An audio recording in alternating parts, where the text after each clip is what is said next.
good morning mga kabagwis, mga kapakpak, mga kaibo, mga kakalapate, lahat na lang mga lumilipad.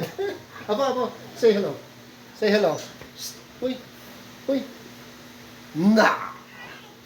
Mga kabagwis, pupunta ako dun sa loft ng ating tropa. Actually, wala na siyang loft. Yung mga binilang ko ng mga breeder ko doon eh.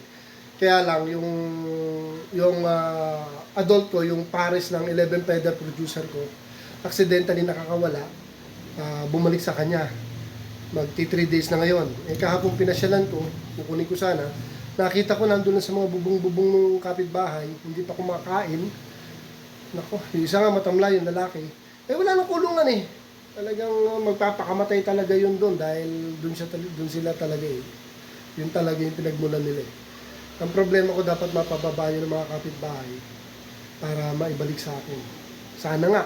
Kasi may nakausap tayo itong kaibigan na pipilitin niya makuha.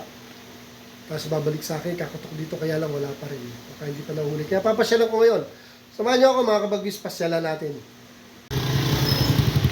So ito mga kabagwis, dumiretso na ako, pupuntahan ko yung loob ng ating tropa. Actually, malapit lang dito naman sa amin to.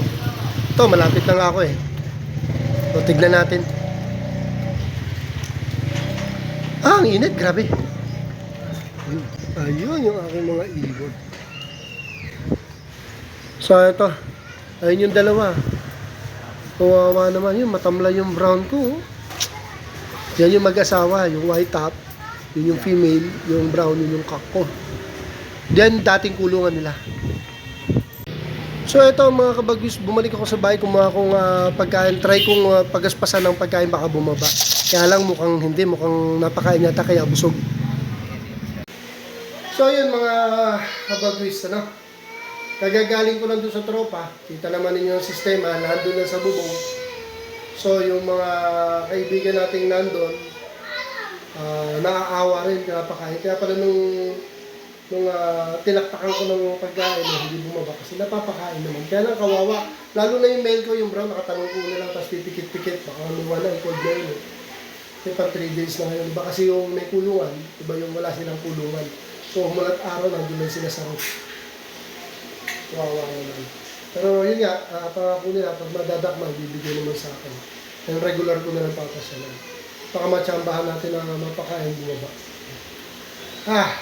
So dito mo na mga kabagwis, sana i-wish nyo na mabalik sa akin kasi yung foundation ko ng 11 pwede. Kaya ako rin ang gano'n, kawawa sila. Okay, thanks for watching mga kabagwis. Dito na lang muna. Update ko kayo. Thank you for watching.